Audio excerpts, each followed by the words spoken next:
Vamos começar. Gente, o governo federal anunciou que vai anular hoje o leilão de importação de arroz, depois de indícios de falta de capacidade técnica e irregularidades ali entre os vencedores. Então, um novo leilão deve ser realizado e o ministro da Agricultura, Carlos Fávaro, anunciou que recebeu e aceitou o pedido de demissão do secretário de Política Agrícola, Nery Geller. O secretário vinha passando por um processo de desgaste depois da divulgação de que um ex-assessor dele seria dono ou sócio de uma empresa que intermediou quase metade da venda do arroz importado no leilão promovido pela Conab.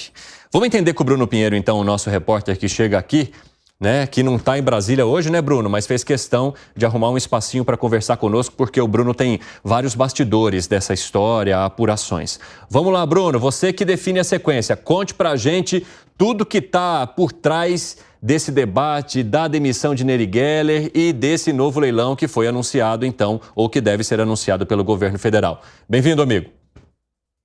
Inclusive, ele é aqui, do estado de Mato Grosso, de onde eu estou falando hoje. Ótima tarde a você, a quem nos acompanha aqui na Jovem Pan. Isso já vinha tendo um certo ruído nessa articulação dentro do Ministério da Agricultura e acabou chegando nessa situação que foi justamente essa licitação, este leilão que acaba sendo ligado diretamente a esse ex-assessor do ex-deputado, ex-ministro, que tem uma influência gigantesca ali, chegou a ser colocado entre os nomes indicados através de Geraldo Alckmin, que seria o ministro da Agricultura, mas por conta de algumas complicações no Supremo Tribunal Federal, ele ficou de fora. Assumiu recente e agora enfrenta essa situação. Eu conversei com ele logo após essa notícia acabar sendo divulgada, essa informação. Ele me disse que hoje ele cumpriu expediente normalmente no Ministério da Agricultura e que agora à tarde ele iria retornar. Ele me disse que estava muito à vontade,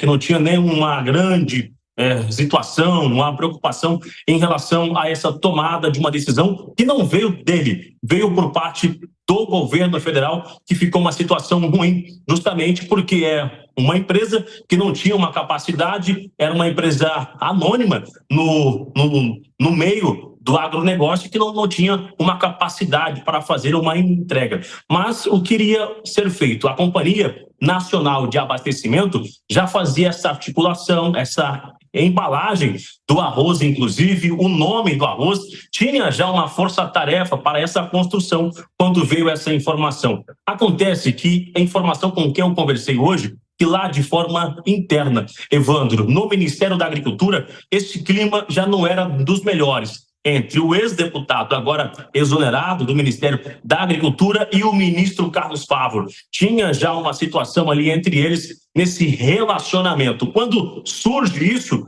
não pensam duas vezes para anunciar essa exoneração. Mas no Congresso a história ainda não acabou. Há cerca de uma semana a gente já contava aqui que a Comissão de Agricultura tinha esse requerimento para tentar entender essa compra do arroz. Eu conversei hoje com o deputado Evair de Mello, que me disse que eles vão continuar insistindo na convocação do ministro da Agricultura, porque ele foi quem organizou toda essa compra do arroz, essa estrutura, articulou isso tudo. Ele ainda será responsável, ou seja, é necessário ele explicar. Não é somente exonerar alguém que é ligado ao CNPJ, é dar explicações de como isso tudo aconteceu. Mas essa compra, esse leilão, automaticamente ele está cancelado. Evandro. Bruno, pode ficar aí que a gente vai conversar mais com você. Inclusive, se os nossos amigos tiverem algum tipo de pergunta para o Bruno sobre esses bastidores, ele está conectado conosco ali. Zé, Ô Zé, quero saber de você, como é que você avalia, então, agora esse passo para trás que o governo dá, depois de levantamentos que mostrariam que os principais ganhadores desses leilões, primeiro, muitos não teriam condições de oferecer aquilo ou sequer já integraram leilões desse tipo para poder oferecer esse produto especificamente.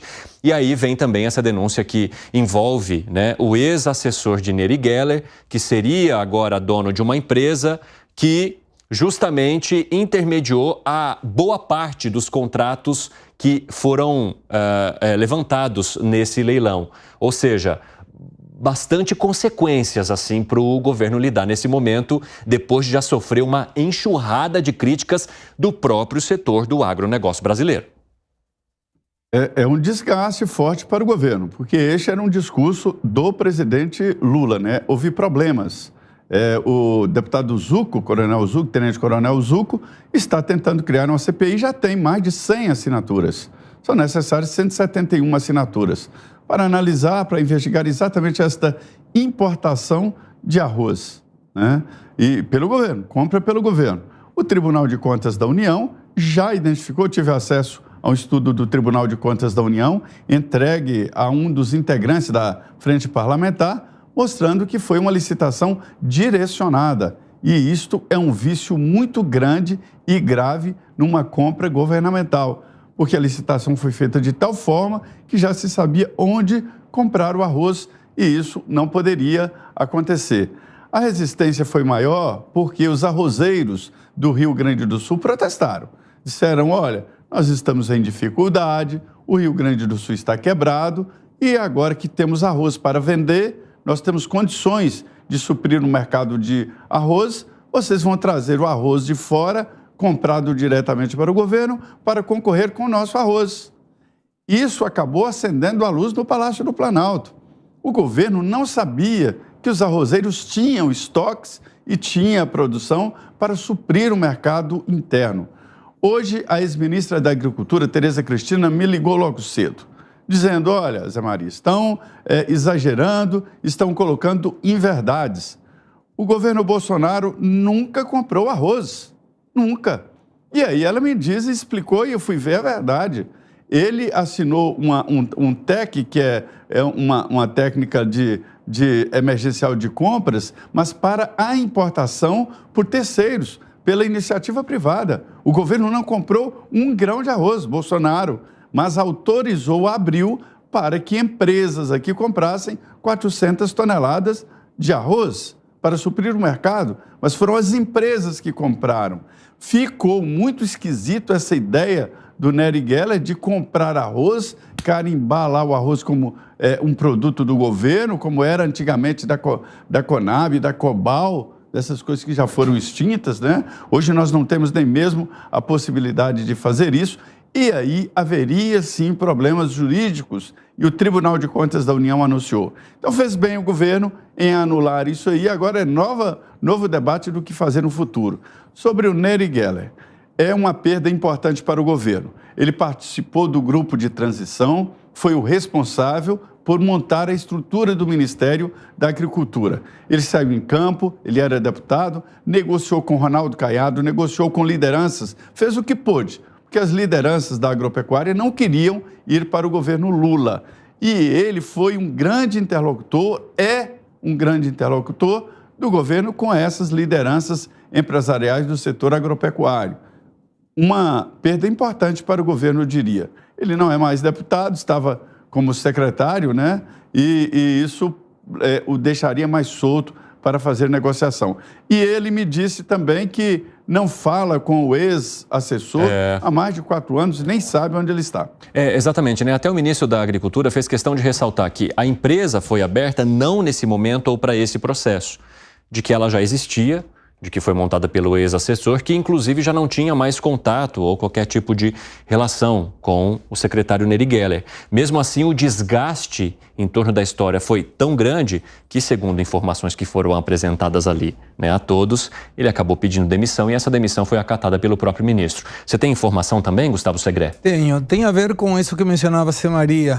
Na época do Bolsonaro foram importadas 400 mil toneladas, não participou o governo, foi limitado a zero a alíquota de importação que se chama o imposto de importação. O mesmo foi feito por esse governo. Segré? O nome é TEC, né? TEC, exatamente. Tarifa externa comum, porque são operações fora do Mercosul. Se esse arroz viesse do Mercosul, não teria nenhum imposto. O curioso, Evandro, Zé Maria, quem nos está assistindo, é que no dia 20 de maio deste ano, a CAMEX, que é a Câmara de Comércio Exterior, é um órgão que depende do governo, também liberou a zero, colocou a zero a tarifa externa comum, não tem imposto de importação. Ou seja, essa operação de permitir importações através de empresas privadas do governo Bolsonaro foi a mesma coisa que impulsou esse mesmo governo através dessa determinação da CAMEX, que tem autorização, tem autoridade para isso, e ela zerou o imposto de importação. Mas o curioso é que aí vem essa tentativa de fazer um leilão. E quando a gente faz a conta a R$5 o quilo, estamos falando de R$5.000 a tonelada. 263 mil toneladas é 1,3 bilhões de reais. O número que é para entrar no mercado, que deveria ser privado e que todos indicam não tem nenhuma necessidade de trazer o arroz carimbado com uma sacolinha que diga governo federal, é um valor parecido àqueles R$5.100 para a população necessitada do Rio Grande do Sul, 1,2 bilhões. Então a pergunta é, para que fazer um leilão em que as condições de mercado estão abertas para todos, porque não teria imposto de importação se alguém privado quisesse investir e quisesse importar, quando esse dinheiro poderia ser aplicado para uma ajuda social que não interfere no valor do preço do arroz. A própria Confederação Nacional da Agricultura fez uma manifestação, protocolou uma ação no Supremo Tribunal Federal contra esta medida anunciada pelo governo, porque ela entendia que isso poderia prejudicar, em vez de ajudar ou auxiliar o país, prejudicaria os produtores de arroz, inclusive do Rio Grande do Sul, que já tinham as suas safras colhidas e poderiam oferecer isso sem a necessidade de importar, de trazer de fora, e que isso poderia colocar em risco, inclusive, o mercado nacional. Claro. Então, além da repercussão entre os próprios produtores rurais, a própria confederação, que de alguma forma representa a todos, fez também uma manifestação direta ali ao Supremo Tribunal Federal. Quais foram as outras repercussões que você conseguiu colher dessa história, hein, Bruno Pinheiro? Olha só, Evandro, com essa linha também tem uma reclamação por parte dos produtores, porque não tem um levantamento de qual estado haveria essa falta de arroz. Não houve uma divulgação por parte do governo federal, onde justamente haveria essa dificuldade, Evandro. E aí, só para a gente entender um pouco melhor, eu conversava agora na Comissão de Agricultura, e aí eu conversava com o deputado Rodolfo Nogueira, que hoje ele apresentou um requerimento. Que requerimento é esse? Justamente para que a Comissão de Fiscalização e Controle ali da Câmara dos Deputados, juntamente com a Suprema Corte de Contas, consiga realizar uma investigação. Uma investigação para que possa olhar, com um olhar de lupa, justamente essa ata deste leilão, dessa licitação, e como este CNPJ, uma empresa que não tinha um conhecimento no meio, na área, no segmento, no setor do agronegócio, arremata todo este valor, toda essa licitação. Então, este leilão, para que possa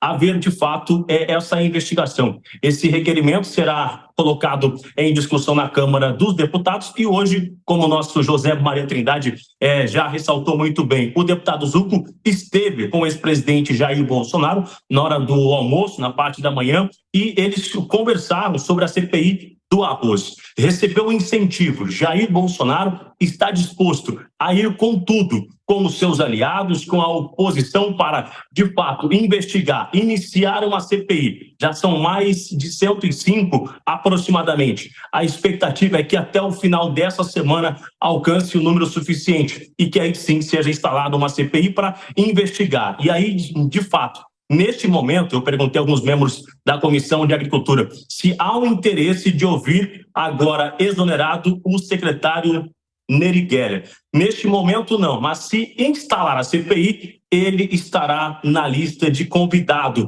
Ou seja, é importante ele responder, ele explicar como que se deu, de fato, este leilão, esta ata e este arremate também, e como seria a distribuição do arroz através de uma empresa que até então era anônima no segmento do agronegócio. Evandro Sim. Interessante, viu, Bruno Pinheiro, né? Inclusive, a gente viu uma tentativa de explicação, ou uma explicação feita pela Companhia Nacional de Abastecimento, para falar sobre a transparência desse processo, depois dos vários questionamentos e, da polêmica em torno da possibilidade de uma corrupção envolvendo o leilão desse arroz, dizendo que as empresas só são conhecidas depois que o leilão é feito. Então, ela não poderia impedir que essas empresas participassem ali. E ao perceber que havia inconsistências técnicas envolvendo várias das principais empresas que conseguiram levar esse leilão, ela decidiu anular. Então ela está falando, olha, a gente está justamente fazendo isso por um processo de transparência. Mas o desgaste já aconteceu, né, Gani? Exatamente, Evandro. Aliás, isso mostra a ideia de que se você colocar o Estado no meio, você vai piorar a situação. Porque, veja, primeiro, o Segré foi um dos primeiros que antecipou isso aqui no programa, dizendo que não havia necessidade de importação de arroz, porque 80% da safra já havia sido colhida. Se faltar arroz, quem é que vai solucionar o problema? É o próprio mercado. De um lado, você tem consumidores que querem o arroz, que precisam do arroz. Do outro lado, você tem os empresários que querem ganhar dinheiro com a venda do arroz, seja produzindo o arroz, o agricultor, seja importando de um outro país. Aí você coloca o governo no meio. Um terceiro agente nessa relação entre consumidores e empresários. E aí o que acontece? Olha o desgaste que isso gerou, porque esse leilão tem custo, isso não foi para frente, abriu espaço para a corrupção. Empresas que iriam vencer, ligadas lá ao setor de laticínios em Macapá. O que isso tem a ver com arroz? O outro empresário envolvido já com propina na Secretaria de Transportes. Então, veja, eu acho que isso mostra essa obsessão que muitas pessoas têm de que o interesse político ele é mais nobre do que o interesse econômico. Não, pelo contrário, o interesse econômico visa a satisfazer o lucro do empresário e a necessidade do consumidor, numa relação transparente, onde ambos acabam saindo ganhando. Ô Piperno, você acha que o governo acabou entrando de maneira errada nessa história, ou seja, interferiu em algo que ele não precisaria meter o dedo? Veja, Evandro, quando eu vi, enfim, o secretário Eric Geller sendo associado a essa licitação esquisita e tal, e veja, até prova em contrário, ninguém pode acusá-lo, né, de claro que não. efetiva participação nisso, mas eu fiquei me lembrando, e aí o Zé Maria e o Segré vão se lembrar, somos mais ou menos da mesma geração, daquele ilusionista paranormal para alguns chamado Uri Geller, né, um cara que só com o olhar até entortava a colher, aparecia em programa de televisão e tal, né, vendia ilusões. Eu fiquei imaginando um leilão no qual tenha participado, inclusive, uma empresa vendedora ou fabricante, não sei, de sorvete, para comprar arroz. Também assim, a familiaridade com a história do ilusionismo, para mim, é total. Agora, é uma coisa que cheira mal, algo mal feito e que, felizmente, o governo agiu de forma rápida. Ou seja, tem uma irregularidade, corta o mal pela raiz, suspende tudo, cancela tudo. Porque, veja, para mim o erro está exatamente nessa coisa extravagante aí de ter esse tipo de empresa que ninguém conhece, ninguém sabe quem é, para participar de um leilão, né, de arroz. Né? Eles não tinham nada a ver com isso. Agora, vamos lá. Eu cansei de ouvir, na virada do ano, começo agora de 2024, inclusive, quando o arroz foi um dos vilões da alta, de uma alta dos preços dos alimentos naquele período, até naquele período jogou a inflação um pouquinho para cima, uma crítica de que o governo tinha parcela de culpa nisso, por quê? Porque o governo não fez estoques. Então, aquilo aumentou, o preço aumentou, porque o Brasil não é autossuficiente na produção de arroz, importou com a Tereza Cristina, importou no primeiro ano do governo Lula e provavelmente vai importar de novo um pouco mais à frente, e o governo não tinha estoques. Essa foi uma crítica que, inclusive, a direita crítica ao presidente da República fez, e com alguma razão, tem que ter. No caso do arroz, tem que ter. Então, vejam, nesse momento, vamos agora recorrer... Piperno. Sim. Desculpa, mas o governo Lula não ia importar, ia comprar o arroz. Vai, então, comprar de fora. Né? Sim. Vai trazer de fornecedores. Mas o governo Bolsonaro autorizou a importação. Não, perfeito. Não. Que compraram. Perfeito, Zé. Perfeito. Mas veja, o que eu estou dizendo é que nem lá atrás no governo Bolsonaro e nem no governo Lula, e foi a crítica feita agora na virada do ano, é que a culpa disso é que o governo não se preocupa em fazer estoques de algo de um produto tão fundamental como é o arroz. Então vamos lá. Vamos apelar agora à matemática. Se o Brasil importa mais ou menos 10% do que consome, e o Rio Grande do Sul produz 70% do que é colhido aqui no Brasil. E desses 70%, o Rio Grande do Sul colheu 84%, números que os produtores passaram, ou seja, então há uma quebra de mais 10%. Então, em algum momento vai acabar faltando. Então, veja, o governo, seja agora, seja na frente, alguém vai ter que buscar no mercado externo mais essa parte que vai deixar de ser produzida. E outra coisa... Ontem, Piperno, falávamos aqui sobre o Mercosul. Existem algumas possibilidades de salvaguarda, mas elas não estão sendo aplicadas. Então, aqui no Mercosul é taxa zero.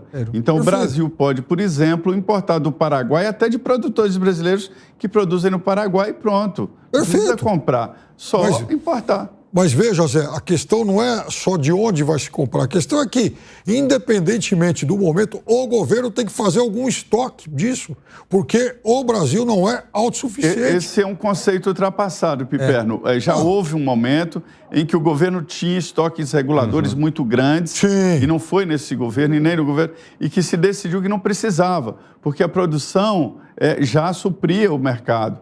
Então, houve uma desativação daquela história dos estoques reguladores, de grandes estoques. Da Conab, o governo perdia dinheiro, a qualidade do produto não era boa. Então, houve uma mudança de conceito nessa história da definição de conceitos de estoques reguladores. É verdade, mas a gente está falando de um produto no qual o Brasil não é autossuficiente. E outra coisa, há agora um problema logístico. Eles colheram 85% da safra, perfeito, perderam 15%, mas e aí, o que foi colhido está salvo? E outra coisa, como é que vai ser o transporte do Rio Grande do Sul para o resto do país? Fala, Segré. 86% das estradas já estão liberadas e isso poderia ajudar a essa distribuição. Mas tem outra questão, só para, não é rebater, é apenas debater uma posição que quando o governo entra numa regulamentação, inclusive de manutenção de estoques, é perigoso até para o próprio investidor, para o próprio produtor. O Brasil também não é autossuficiente em trigo. Isso não requer que tenha que ter um estoque regulador de trigo. Por exemplo, grandes empresas brasileiras são proprietárias de campos produtores de arroz em Uruguai. Perfeito. Isso por quê? Porque o Uruguai, para vir o produto aqui, não paga imposto de importação. E aí a oferta e procura. Concordo com o Alan. Quando você tem uma oferta que não abastece a demanda, tendo a demanda existente, o próprio importador, comprador, uma pessoa que conhece do mercado, ele vai saber aonde comprar, quando trazer, para que uma oferta gigantesca de golpe não derrube o preço e conspire contra o próprio negócio. O problema nesse caso em particular é que não é somente empresas que não tenham nenhuma antecedente para participar. É que quando você pega o pliego, eram 17 lotes, se não ouvi mal. E não tinha briga de preço entre um com o outro. Não era Evandro brigando comigo para ver quem vendia mais barato que o outro. Não, era o Evandro ganhava um lote, o Alan ganhava outro lote, eu ganhava outro lote. Não tinha briga. Então isso chama muito a atenção. Para mim o governo agiu bem, mas agiu tarde. E aí, de novo, se não fossem as redes sociais divulgando tudo isso, eu me pergunto, será que tinha sido essa anulação? Provavelmente nunca saberemos. Mas eu fico com a dúvida. Teve uma discussão social muito grande dizendo, gente, tem aí um boi na linha, investiguem, façam alguma coisa. E o governo se foi acuado e não teve outra chance que anular essa Mas eu vi os grandes jornais noticiando. Mas tudo começou com uma reportagem que foi feita pelo site que é especializado em agronegócio, que é o The Agribiz, e depois houve uma repercussão nos outros sites, nos outros jornais. E depois disso é que veio realmente esse movimento de pedido de demissão e de cancelamento e anulação desse leilão. E agora, então, diante disso tudo, eu posso entender que são absolutamente desqualificadas, irresponsáveis e inconsequentes as críticas que eu ouvi no início do ano de gente da direita de que o estouro do preço do arroz se devia ao fato de que o governo não tinha estoques para aquele momento de escassez. Eu até peguei uns dados aqui com a Confederação Nacional da Agricultura para falar sobre essa questão do Rio Grande do Sul e da quantidade que foi produzida, e eles me mandaram os números segundo o próprio Instituto Rio Grandense de Arroz, que é chamado de de IRGA. Eles colocam o seguinte, que a safra gaúcha de 2023-24 foi de aproximadamente 7,1 milhões de toneladas de arroz, patamar aproximado ao volume colhido pelo estado na safra 22-23, que foi de 7,2. Então, nesse ano foram 7,1, no ano passado, 7,2. E que 84% da área plantada no Rio Grande do Sul já tinham sido colhidos pelos produtores antes dos estragos provocados pela chuva. E que, então, não haveria necessidade dessa compra de arroz de fora com essa justificativa de que o Rio Grande do Sul não daria conta de abastecer aquilo que ele faz todos os anos. O Bruno Pinheiro levantou a mão, tem mais algum dado para acrescentar? Bruno, conta aí. Evandro, só para finalizar, que o Zé Maria já comentou sobre a saída de Geller, que isso é ruim para uma parte do agronegócio, por parte do governo federal, porque justamente a chegada do secretário foi justamente quando tinha uma dificuldade do ministro da Agricultura em conversar com o setor. Então, a vinda de Geller, após ele resolver ali uma situação com o Supremo Tribunal Federal, começou a ter uma luz de lamparina, uma conversa um pouco mais avançada com o setor do agronegócio, recebendo reuniões, audiências, algumas viagens que aconteceram, eventos em alguns estados para anunciar alguns incentivos, incentivos também sobre o seguro rural, ou seja, diversos assuntos que o ministro da Agricultura não conseguia chegar, era justamente a ida de Geller com a sua equipe que conseguia fazer esse ajuntamento, essa conversa com o setor. Essa retirada, essa saída, porque não foi ele que solicitou a saída. Eu ouvi que ele recebeu hoje, durante o expediente, que estava de fora. Ele recebeu a exoneração e disse que está muito zen. Isso foi o que eu ouvi do ex-ministro, do ex-deputado e agora ex-secretário também. Mas que a saída não sai com o melhor relacionamento. Então, isso coloca em xeque também um certo receio, né, do que possa ter lá na frente do ex-secretário ser chamado numa comissão, do que ele vai revelar, do que ele vai responder, porque se essa saída não foi de forma harmoniosa, harmônica, né, isso pode ter uma repercussão muito negativa e talvez revelar informações que não era esperado que isso fosse divulgado. Então, neste momento, o que se espera ainda hoje, ele me confirmou que haverá uma declaração ainda hoje, nesta terça-feira. Não tem informação se será em áudio, em vídeo, escrito, mas essa nota será divulgada ainda hoje, informando os reais motivos dessa exoneração do Ministério da Agricultura. Evandro. Interessante, Bruno Pinheiro. Muito obrigado, viu, por participar conosco, trazer apurações, informações. Sempre um prazer, uma honra e uma satisfação recebê-lo aqui, meu amigo. Um abraço para você. Obrigado. Um abraço, amanhã ao vivo já do Congresso Nacional. Até amanhã. Opa, se Deus quiser. Agora, Zé, há alguma chance, né, depois dessa informação do Bruno, de o Nery Geller conseguir deixar esse cargo sem respingar em ninguém? Ele era muito próximo do governo, inclusive do próprio presidente Lula, né, que atribuía a ele uma missão muito importante, que era aproximar o governo desse grupo resistente, que é o grupo do agronegócio. Eles têm uma resistência ali de participar do governo, de ser governo, né? Esta é a realidade. Mas veja bem, a demissão dele foi aceita muito rápido. Eu fiquei assustado, ele apresentou a carta de demissão e imediatamente já aceitaram, o que significa, o que indica de que todos estavam, na verdade, aguardando a demissão dele. Muita gente ali no governo disse que ele não cumpriu a missão que se propôs, que era de aproximar o governo do agro. E isso não aconteceu. O agro está resistente a ponto de não aceitar convites do governo. O presidente Lula foi a China, convidou os setores do agronegócio que recusaram do convite, né? E o presidente Lula convidou o MST. Então, assim, o agro, para ter uma ideia de como está resistente. A ideia do Nery Geller era fazer essa aproximação.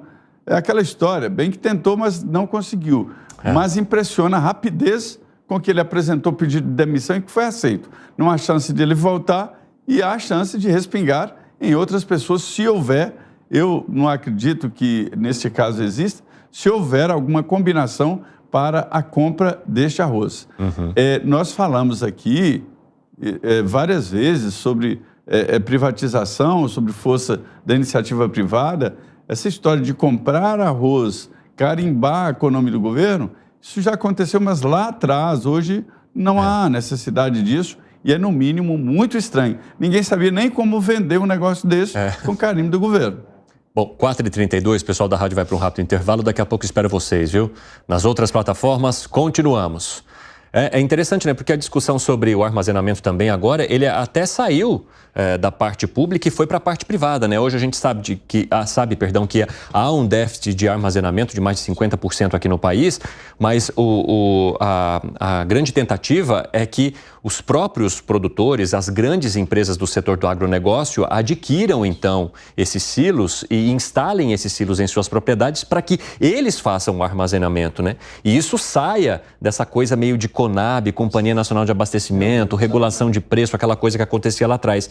Da mesma forma que você explicou, né, Zé? Que é praticamente que a gente não sabe nem mais como funciona o processo para se pegar uma mercadoria e se carimbar com o nome do governo federal. Silos, alugava silos, né? Exatamente. É uma decisão da empresa. Você tem empresas no varejo, por exemplo, que elas trabalham com estoque. Então, elas têm uma grande capacidade de estoque, outras não. Falam, não, vou trabalhar tudo ali na hora que eu tiver o pedido, não quero ter custo com estoque, então, online. Então, isso é uma decisão da empresa. Se vai ter uma capacidade de armazenamento ou não e fazer estoque, é da empresa. Agora, você colocou o governo, aí dá problema, porque a empresa age racionalmente. Pessoal, se houver mais alguma camada ou desdobramento dessa história ao longo da edição aqui do 3 em 1, talvez com uma manifestação do próprio secretário ou de alguém do governo federal, você vai acompanhar ao vivo aqui com a gente, como sempre.